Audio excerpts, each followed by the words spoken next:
सब लोगों को मेरा सादर प्रणाम। मंच पे बैठे हुए मेरे गुरु समान राम केतकर जी, तुषार गांधी साहब, दूसरे बुद्धिजीवी, मैं बहुत बहुत आभारी हूँ कि आप लोगों ने मुझे यहाँ बुलाया और इस जलसे में बुलाया। यहाँ आके मुझे बहुत खुशी भी है और थोड़ा सा गम भी है। खुशी इस बात की है कि इतने अंधेरे में भी लोग दिए जला रहे हैं, और गम इस बात का है कि 21st सेंचुरी में वो बात डिस्कस हो रही है जिसका फैसला 18th सेंचुरी में हो जाना चाहिए था। आज हम 21st सेंचुरी में एथिज्म की बात कर रहे हैं। सच्ची बात तो है कि एथिज्म ऐसा होना चाहिए था जैसे ऑक्सीजन, जब हम सांस लेते हैं हम सोचते थोड़ी हैं कि हम ऑक्सीजन की सांस ले रहे हैं।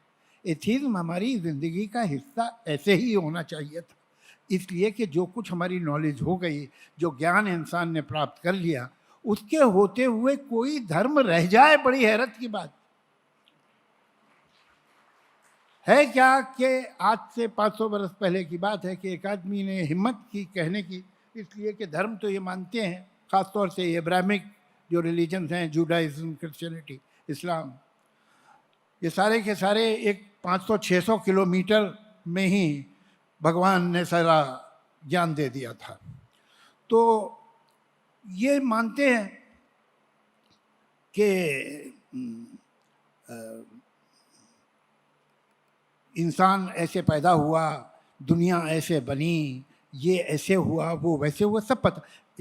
धर्मों में एक अच्छी बात है कि धार्मिक सारी किताबें जमा कर लीजिए तो बड़ी आसानी से मालूम होता है how to make universe in 4 easy lessons, कि यूनिवर्स कैसे बना था, साइकिल कैसे बनाते हैं, ये कोई धार्मिक किताब से आपको पता नहीं चल सकता है।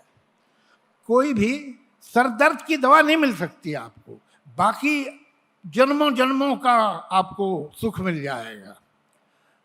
तो एक वक्त था कि जब 500 बरस पहले एक आदमी को उन्होंने जेल में बंद किया और मौत की सज़ा देने वाले थे कि इसकी हिम्मत कैसे हो गई कि ये कह रहा है कि ज़मीन सूरज के चारों तरफ घूमती है।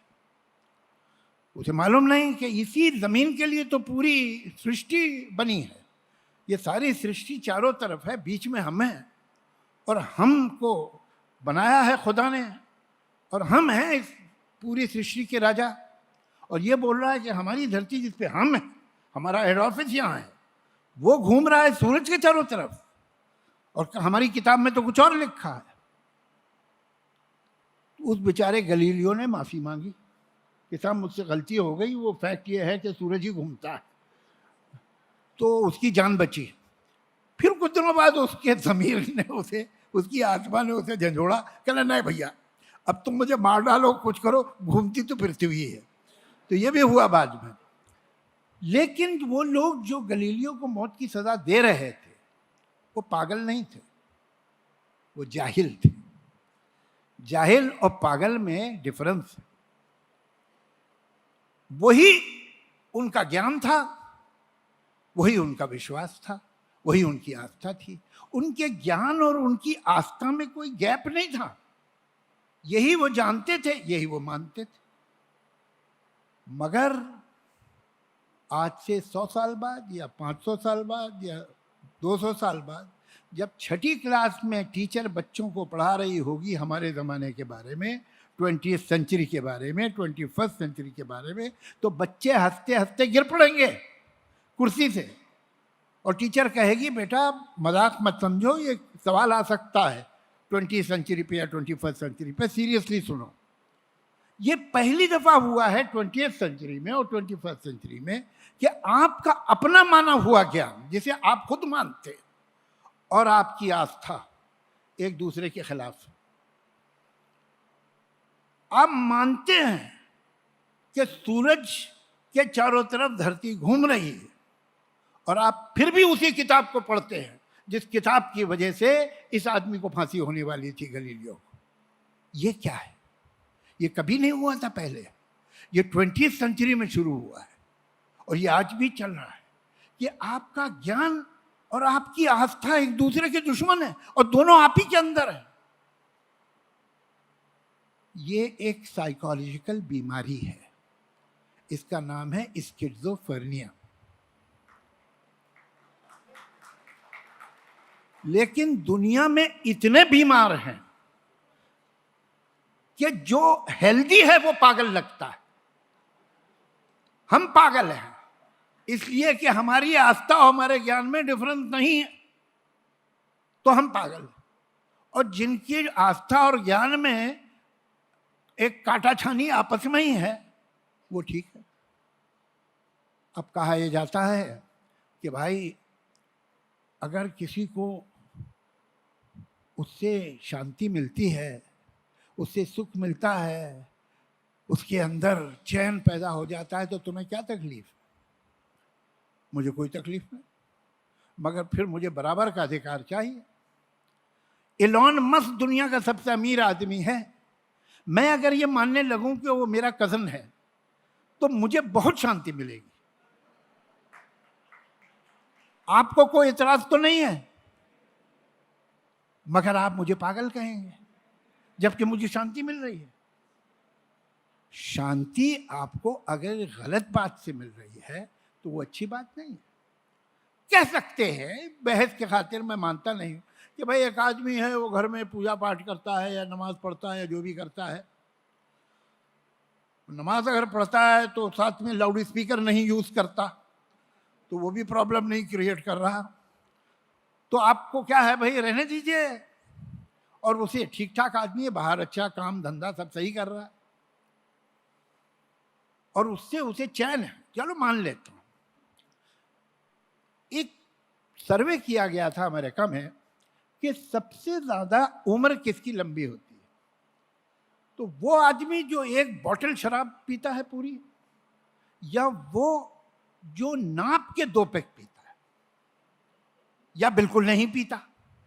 तो ना बिल्कुल नहीं पीने वाले की उम्र सबसे लंबी होती है, ना बोतल शराब पीने वाले की। अमेरिका में सबसे लंबी उम्र उन लोग की है जो 2 पैक नाप के पीते हैं और खाना खा लेते हैं। बहुत अच्छी बात है। तो फिर हम शराब को बुरा क्यों कहते हैं? ये तो भाई दवाओं में भी डाली जाती है अल्कोहल, और अगर रखी हुई है विस्की की बोतल लाल रंग की होती है, उस पर लाइट पड़ रही है तो बहुत खूबसूरत भी लगती है। तो कष्ट क्या है? कष्ट ये है कि हो सकता है कि 2 पैक पीने से आपकी हेल्थ बेटर होती हो, लेकिन इसमें टेंडेंसी यह है कि ये 2 पैक से आगे बढ़ती है। आपने आज तक नहीं सुना होगा कि एक आदमी दूध पी पी के मर गया।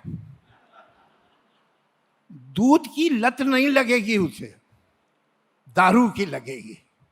तो इसलिए हम उसके लिए मना करते हैं कि ये भैया थोड़ी से में शायद हेल्थ के लिए अच्छी भी है, लेकिन थोड़ा कोई पीता नहीं है। आमतौर से लोग ज़्यादा पीते हैं और ज़्यादा पी के मिसबिहेव करते हैं, बदतमीजी करते हैं। यही सारी बातें धर्म पे भी हैं।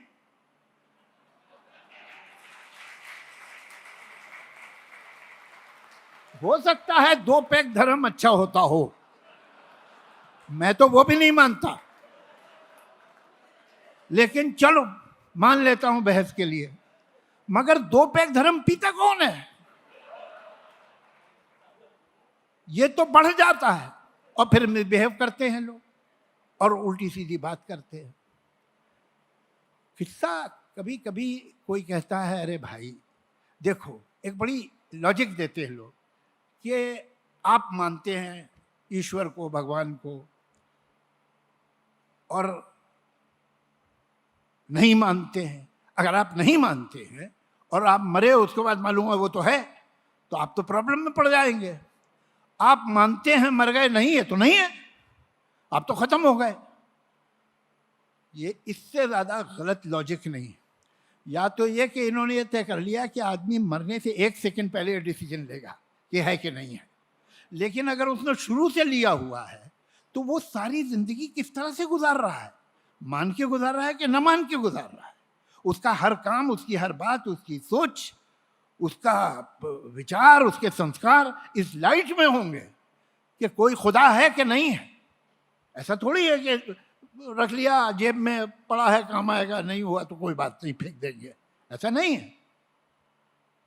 तो ये और ये क्यों? आप ऐसा कीजिए कि अगर ऐसी बात है 18 साल की उम्र तक लड़के लड़की को धर्म के बारे में कुछ मत बताइए। उसके बाद उसको बेटा ये 10 किताबें हैं मेन रिलीजन वर्ल्ड के, ये 10 हैं, ये तुम पढ़ लो, इनमें से जो तुम्हें ठीक लगे वो ले लो। आज ये बुरा माना जाता है कि आप डॉक्टर, भाई देखिए हमारे यहाँ तो इंजीनियर भी बैठे, डॉक्टर भी बैठे स्टेज पे। एक ज़माना था कि हर माँ बाप चाहते थे कि हमारा बच्चा बड़े होकर डॉक्टर बने या इंजीनियर बने। कोई ये नहीं सोचता था मेरा बेटा पेंटर बन जाए, मेरा बेटा जो है सिंगर बने, मेरा बेटा जो है वो स्पोर्ट्समैन हो जाए। कोई नहीं सोचता था, यही सोचते थे कि डॉक्टर बने या इंजीनियर बने। आज हमारी क्या संस्कार हो गए कि आप बच्चे को जोर मत डालिए कि बचपन से बोले बेटा तुझे डॉक्टर ही बनना पड़ेगा, तो खराब बात है ना। तुझे इंजीनियर ही बनना है, उसका जी चाहेगा बनेगा, जी चाहेगा नहीं बनेगा। जिस बच्चे को अब आप इंजीनियर या डॉक्टर बनने के लिए नहीं बचपन से ब्रेन वॉश करते, उसे आप एक धर्म का ब्रेन वॉश क्यों देते हैं कि बेटा तू हिंदू ही बनेगा, तू मुसलमान ही बनेगा? उसे छोड़ दो, देखो क्या बनता है वो। और 18 साल की उम्र तक अगर उसे कोई धर्म नहीं बताया आपने और फिर धर्म की किताबें दे दी, तो मैं बताता हूं कौन सा धर्म चुनेगा वो? कोई भी नहीं। ये पक्की बात, नहीं चुनेगा। ये जो पूरा बिलीफ है ये हमको एक बात सिखाता है, फेथ। हम लोग की एक अच्छी आदत होती है, हम बुरे काम का नाम अच्छा रखते हैं, गलत काम का एक डिग्निफाइड नाम रखते हैं। जैसे अगर हमें औरतों के सारे अधिकार छीनने हैं, उनको बिल्कुल मजबूर कर देना है, उन्हें पढ़ाई लिखाई से भी दूर कर देना है, उन्हें नौकरी भी नहीं करने देना है, उन्हें बिल्कुल दासी बना देना है, तो हम कहते हैं कि ये हम उनकी रिस्पेक्ट, उनकी डिग्निटी, उनकी चेस्टिटी की सुरक्षा कर रहे हैं। अच्छा नाम दे। हमें किसी मुल्क में जो ऑयल ज़्यादा है उस पर कब्जा करना है, तो हम उस पर हमला करते हैं इसलिए थोड़ी कि हम ऑयल पर कब्जा करना चाहते हैं। हम वॉर अगेंस्ट टेररिज्म करते हैं। हम हर बुरा काम अच्छे काम से करते हैं। उसी तरह से ये जो काम है जिसे हम कहते हैं फेथ, ये फेथ क्या है साहब? वो उनका फेथ है, आप क्या कह सकते हैं? फेथ होता क्या है? फेथ में और बिलीफ में क्या डिफरेंस? मैं ये बिलीव करता हूं कि नॉर्थ पोल है। मैं गया नहीं कभी, मैंने देखा नहीं, लेकिन मैं मानता हूं कि नॉर्थ पोल है। क्या ये मेरा फेथ है? क्यों मेरा फेथ क्यों नहीं है? ये मेरा बिलीफ क्यों है? इसलिए कि नॉर्थ पोल लॉजिकली अगर गोल है दुनिया, तो ऊपर कोई टॉप तो होगा, उसका होना ही चाहिए। एक कुछ लोग हैं जो गए भी हैं और देखा भी है उन्होंने, उसकी तस्वीरें भी मैंने देखी, और मुझे इतना ही शौक है तो मैं जाके देख भी सकता हूं। और मैं अगर ना भी देखूं तो कॉमन सेंस ये कहता है, लॉजिक ये कहती है कि एक गोल चीज का एक टॉप होगा। इसलिए ये मेरा फेथ नहीं है, ये मेरा बिलीफ है। जिस चीज की भी कोई लॉजिक है, जिसका कोई एविडेंस है, जिसका कोई विटनेस है, जिसका कोई प्रूफ है, जिसका कोई रैशनल है, वो फेथ नहीं, वो बिलीफ। फेथ का मतलब ये है कि ना कोई सबूत हो, ना कोई लॉजिक हो, ना कोई गवाह हो, ना कोई अकल की बात हो, और आप उसे माने, वो है फेथ। अब मुझे एक बात बताइए कि फेथ में और बेवकूफ़ी में क्या फ़र्क है? मुझे नहीं मालूम। भाई बेवकूफ़ी भी यही है कि मैं एक बात मान लूं जिसका ना कोई सबूत है, ना गवाह है, ना कोई लॉजिक है, ना रैशनल है, ना लॉजिक है, और मैं मान लूं, वही तो बेवकूफ़ी है। तो इन दोनों में डिफरेंस क्या है? एक डिफरेंस बेवकूफ़ों के नंबर का। अगर बहुत बड़ा नंबर है बेवकूफ़ों का तो वो फेथ। कैसे? आपको आज मेरे बारे में मालूम हो कि ये बड़ी बड़ी बातें करता है, सांगली में आके ये बोल रहा था, वो बोल रहा था। ये घर पे होता है ना, सुबह उठ के 2 घंटा जुपिटर की पूजा करता है, तो आप पूजा पे पहले हैरान नहीं होंगे, जुपिटर की, जुपिटर पे हैरान होंगे। जुपिटर की पूजा करता है, अरे भाई, जुपिटर की पूजा तो रोमन्स करते थे, जिनकी सेनेट थी, जिन्होंने कानून बनाए थे, जिन्हें आधी दुनिया पे कब्जा किया हुआ था और अंपायर अपनी चला रहे थे, जहाँ बड़े बड़े फिलोसफर पैदा हुए थे, बड़े बड़े जनरल्स पैदा हुए थे, वो लोग जुपिटर की पूजा करते थे। तो अब क्या खराबी हो गई कि मैं जुपिटर की पूजा करूं तो पागल लगूंगा? इसलिए कि मैं अकेला हूँगा। अगर मेरे जैसे 10 करोड़ और हो जाए बेवकूफ, तो फिर जुपिटर की पूजा जायज है। फिर आप एक वर्ड नहीं बोल सकते जुपिटर के खिलाफ। फिर तो आप 10 करोड़ आदमी के मतलब भावनाओं को हर्ट कर देंगे। तो नंबर ऑफ फूल्स जो है वो डिग्निटी देता है एक बेवकूफी की एक बात को। यहां एक स्टेज पे मैं एक बात और कहना चाहूंगा जो बहुत ज्यादा मेरे फेवर में नहीं है, हमारा भला नहीं है उसमें शायद, लेकिन सच है। आप कम्युनलिज्म को धर्म मत समझिए। मेरा धर्म से जो गिला है और जो मैं दुश्मन हूं और गलत समझता हूं उसे और उससे दूर रहना चाहता हूं, वो एक अलग बात है।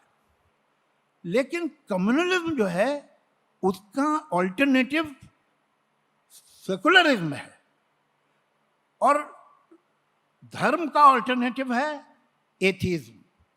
आप कम्युनल होके भी एथीस्ट और एथीस्ट होके भी कम्युनल हो सकते हैं। ये बात जो है समझने वाली है। जिना एथीस्ट था, वो शराब भी पीता था और सूअर भी खाता था। अच्छा, मुसलमानों का भी कमाल है। ये आप लोग को एक बात बताऊं तो अपने मुसलमान दोस्तों से पूछिएगा, शराब पीने की तो परसेंटेज मुसलमानों में बहुत लंबी है, जबकि इनके धर्म में क्या है कि तुम अगर मर रहे हो और शराब तुम्हें बचा सकती है तब भी तुम नहीं पी सकते, मर जाओ, शराब नहीं पीना। सुअर का यह है कि अगर 3 दिन तुम्हें खाना नहीं मिला है, 3 टाइम, तो तुम सुअर को गोश्त खा सकते हो। 3 टाइम अगर सचमुच भूखे हो कि तुम्हें खाने को नहीं मिल पाया, तो सुअर में फिर भी एक दरवाजा छोटा सा खुला है, शराब में नहीं। मगर शराब पीते सुअर नहीं खाते। सुअर इसलिए नहीं खाते कि उसके ऑल्टरनेटिव बहुत है, शराब का ऑल्टरनेटिव नहीं है।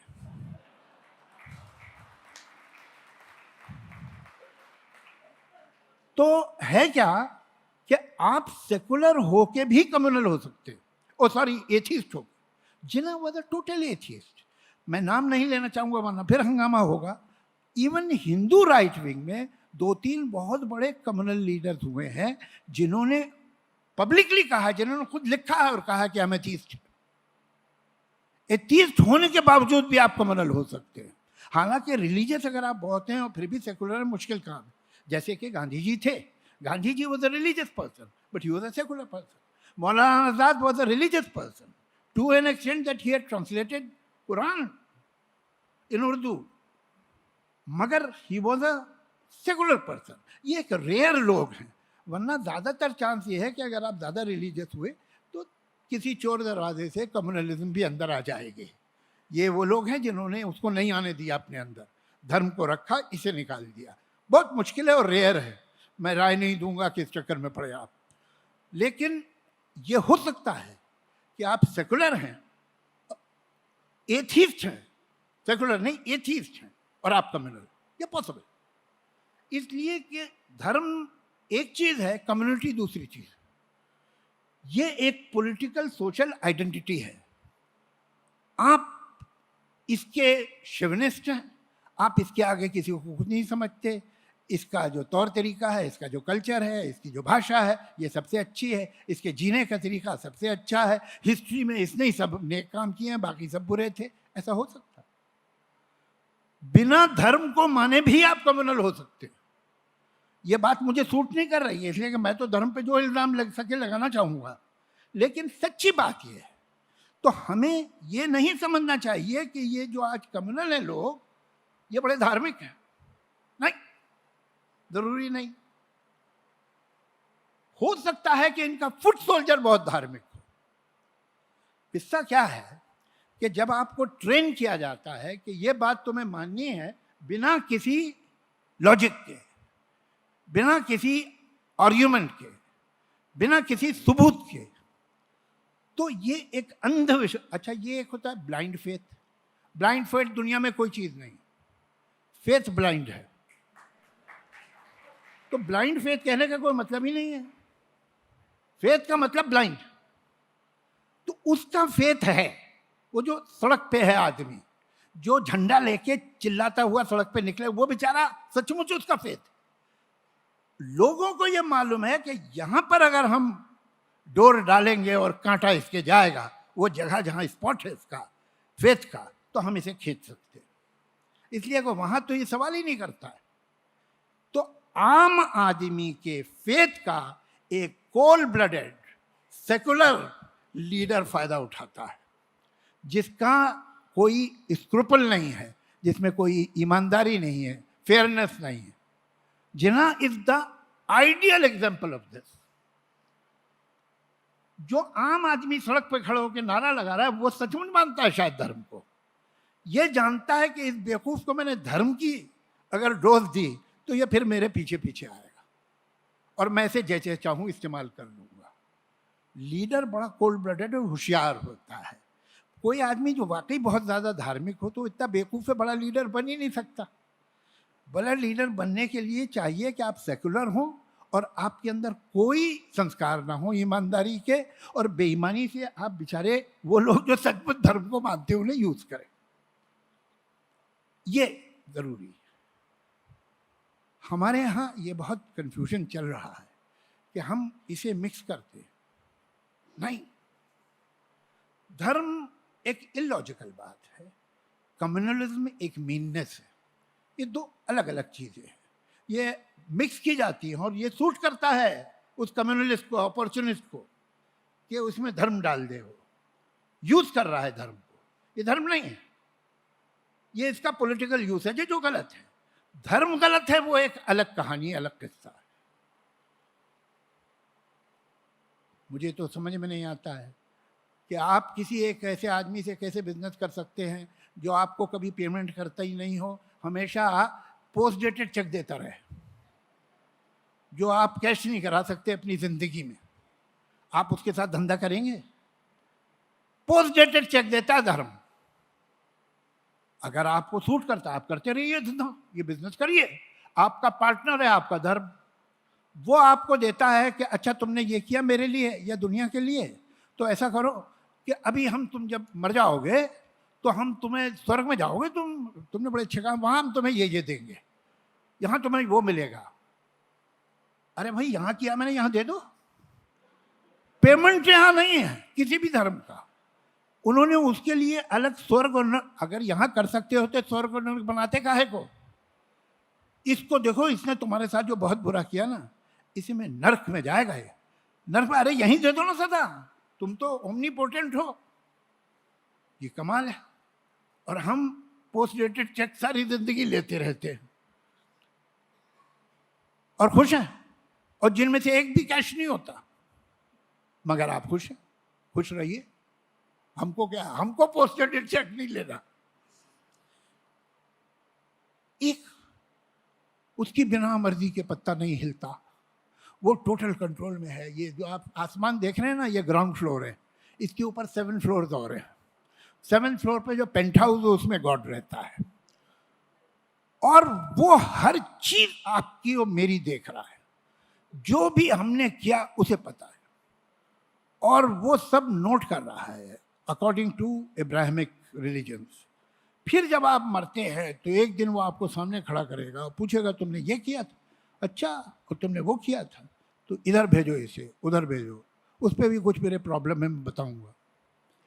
तो अगर तुम्हारी मर्जी के बिना पत्ता नहीं हिलता है और सब कुछ तुम देख रहे हो, और ये जो रिलीजियस लोग हैं ये मंदिर और मस्जिद और चर्च जाके दुआ भी मांगते हैं, मेरे बेटे को नौकरी मिल जाए, मेरी बेटी की शादी वहां पर हो जाए, तो इसका मतलब है कि ये डे टू डे लाइफ में भी इंटरफेयर करता है।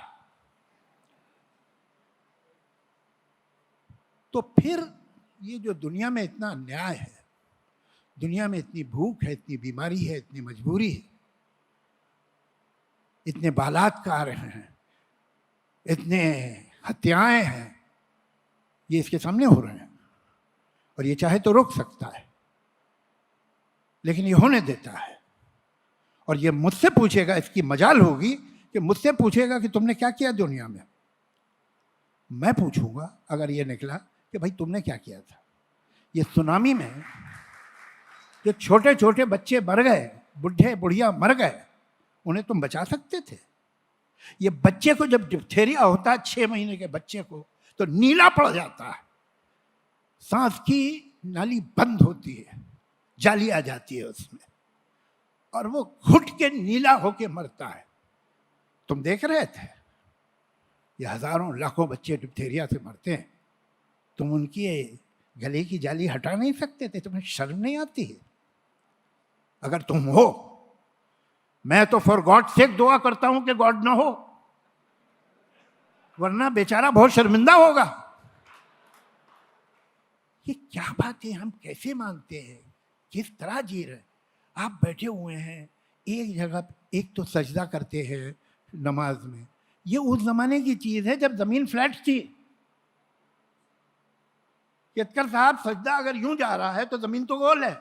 You are missing Kaaba by thousands of mile. जमीन तो गोल है ना, तुम यहां सजदा कर रहे हो, काबा यहां सजदा यूं जा रहा है।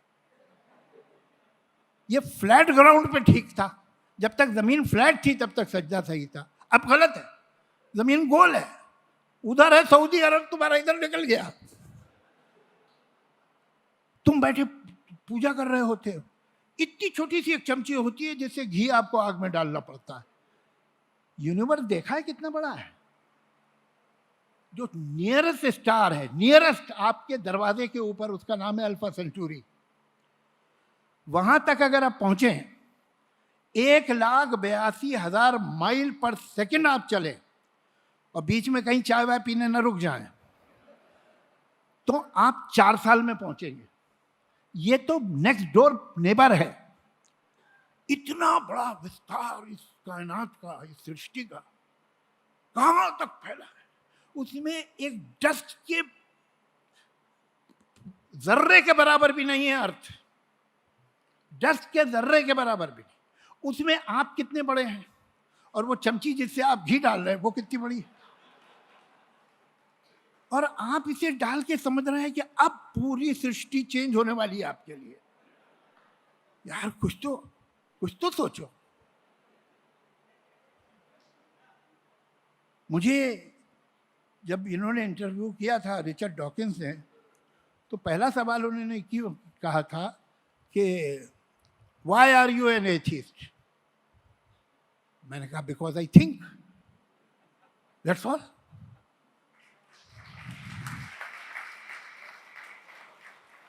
आप क्या है, बच्चा जब पैदा होता है उसके ब्रेन का एक हिस्सा डैमेज कर दिया जाता है। ये सब तो लोग जो अपने बच्चों को धर्म सिखाते हैं, ये चाइल्ड अब्यूज में अरेस्ट होने चाहिए। वो कभी सोचता ही नहीं इस बारे में, उसकी कोई थिंकिंग ही नहीं होती है कि ये मैं क्या मान रहा हूं, बाकी काम ठीक कर रहा होता है। यहां उसकी अकल काम ही नहीं करती है। मैंने एक ट्वीट किया था, जो ट्विटर वालों ने मुझे लेटर लिखा कि आप हमको परमिशन दीजिए, कॉपीराइट, कि हम इसे अपनी वॉल पे यूज कर सके। कि अंग्रेजी में था, मैं ऐसे सुनाता हूं आपको हिंदी में, कि दुनिया का जो सबसे धार्मिक आदमी है वो भी 90% एथिस्ट। क्यों? इसलिए कि दुनिया में 10 धर्म है, एक वो मानता है, और बाकी 9 को बिल्कुल रैशनल, जैसे मैं देखता हूं वैसे ही देखता है। बाकी 9 की गलतियां उसे परफेक्ट दिखाई देती हैं। मुझे हिंदुओं ने भी बोला है, मुसलमानों ने भी बोला है, क्रिश्चियन ने भी बोला है एक दूसरे के धर्म के बारे। कैसे मानते हैं यार ये लोग? अरे बेवकूफ, तू क्या मानता है ये तो देख। तो हमारी अकल सिर्फ अपने धर्म में आके बंद हो जाती है। बाकी हम बिल्कुल रीजनेबली देखते हैं कि यार ये लोग क्या करते हैं, ये क्या मानते हैं, ये इनकी क्या, ये रिचुअल क्या है, ये तरीके क्या है, तो गलत है, पागलपन है यार, उन्हें साफ दिखाई देता है। तो मुझ में और एक बहुत ही धार्मिक आदमी में सिर्फ 1 नंबर का डिफरेंस है। 9 में हम दोनों एग्री कर रहे हैं।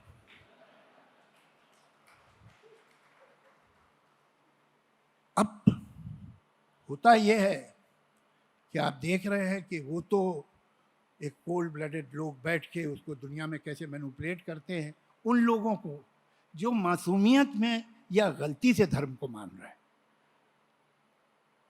उनको कुछ नहीं मिलता है, उनको थोड़ी कोई धर्म के लिए लड़ने से कुछ मिलता है। ये आए दिन तरह तरह की आपको सबूत मिलते हैं। पानीपत पे जब बाबर ने हमला किया था तो बाबर को लगा कि मैं नहीं जीत पाऊंगा, उधर फौजें बहुत तगड़ी, तो उसने अपनी फौज को जमा किया और शराब पीता था। उसने शराब की बोतल ली और तोड़ दी कि मैं आज अल्लाह के सामने कसम खाता हूं कि मैं कभी शराब नहीं। बाद में पी थी उसने कि पीऊंगा, आज हमें जिहाद पे जाना है। कोई जिहाद पे, तुझे बादशाह बनना है यार, कोई ना जिहाद ना पेहाद। तो ये हमेशा से होता आया है कि जो पावरफुल आदमी है वो कैलकुलेटेड तरीके से, कनंग तरीके से उन मासूम आदमियों को, जो सचमुच बेवकूफ आदमियों को, जो सचमुच मानते हैं, उनको यूज करता है। और आज भी दुनिया में जहां देखिए ये हो रहा है। मतलब अमेरिका जैसे प्रोग्रेसिव मुल्क में भी हो रहा है। अमेरिका जो है वो भी एक स्किज़ोफ्रेनिया में जीता है। वहाँ कई स्टेट हैं जहाँ डार्विन नहीं पढ़ाया जाता, डार्विन पढ़ाने की इजाज़त नहीं है। ये जो बाइबल बेल्ट कहलाती है, यही दुनिया में हो रहा है। जब तक हम सवाल नहीं करेंगे, जो दुनिया की सबसे बड़ी यूनिवर्स की रियलिटी है वो तो खुदा है, द सुप्रीम गॉड, उसके बारे में सवाल नहीं कर सकते आप। अरे उसके बारे में तो हर सवाल कर लो, वो तो परफेक्ट है, क्या प्रॉब्लम है? नहीं, जहां जो इज्म हो, जो फिलॉसफी हो, जो धर्म हो, जो भी हो, जो आदमी हो, आपसे कहे कि इसके आगे तुम सवाल नहीं कर सकते, उस पर कभी भरोसा मत कीजिए। हम सवाल करने का राइट नहीं खो सकते, हमारे पास इसके अलावा कुछ है भी नहीं। हम सवाल करते हैं, और हम अगर पेड़ों से उतर के और गुफाओं से निकल के यहाँ तक पहुँचे हैं तो इसलिए पहुँचे हैं कि हम सवाल करते हैं। वरना हर स्टेज पे धर्म को तो सब कुछ मालूम था। धर्म को पता था कि इजिप्ट की जो नदी है नाइल, उसमें बाढ़ क्यों आती है, उसमें फ्लड क्यों आता है, उसमें उन्हें मालूम था। उसकी वजह थी कि नील का देवता नाराज हो गया है और अब हमें बलि देनी पड़ेगी, वर्जिन लड़कियां फेंकनी पड़ेंगी नील में, तब वो शांत होगा। और फेंकते थे, उन्हें मालूम था। हमें नहीं मालूम था कि फ्लड क्यों आता है। हमने सवाल किया तो पता चला इस वजह से आता है। उनको मालूम था कि ये बीमारी क्यों होती, देवी आई है, हमें नहीं मालूम था। हमने पता लगाया तो फिर उसका हमने दवा बना ली और वो बीमारी ठीक की।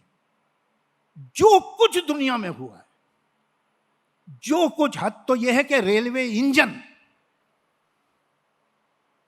पोप ने कहा था ये इंजन के बारे में, भग भग भग भग जा रहा है बेचारा, तुम्हारा क्या ले रहा है यार, पीछे डिब्बे लगा दो, आराम से जाओगे। उसके बारे में कहा था कि ये सेटन की सवारी है, इसमें बैठ के तुम सिर्फ हेल में जा सकते हो। तो धर्म ने आपको हमेशा चीज़ों का पता लगाने से, चीज़ों को समझने से, इंसान की मुसीबतों को सॉल्व करने से रोका है, हर धर्म ने। हम में और धार्मिक आदमी में एक फर्क है, हम अपनी जहालत, क्या तुम ये जानते हो? नहीं जानते। ये कैसे बना था, इंसान कैसे पैदा हो गया और ऐसा हो गया, मालूम है पूरी तरह से? कुछ मालूम है, कुछ नहीं मालूम। और ये लाइफ कैसे फॉर्म हुई मालूम है? थोड़ा पता है, थोड़ा नहीं। उन्हें सब पता है, उन्हें हर बात का उनके पास पूरा जवाब है। हमारे पास जितना हम जानते हैं उससे ज़्यादा सवाल पैदा होते रहते हैं। हम कभी भी ऐसी जगह नहीं पहुंचे जहां हमारे पास सारे जवाब हो। फर्क एक है, वो अपनी जहालत की पूजा करते हैं, हम अपनी जहालत से लड़ रहे हैं, और यह फर्क हमेशा रहना चाहिए। धन्यवाद।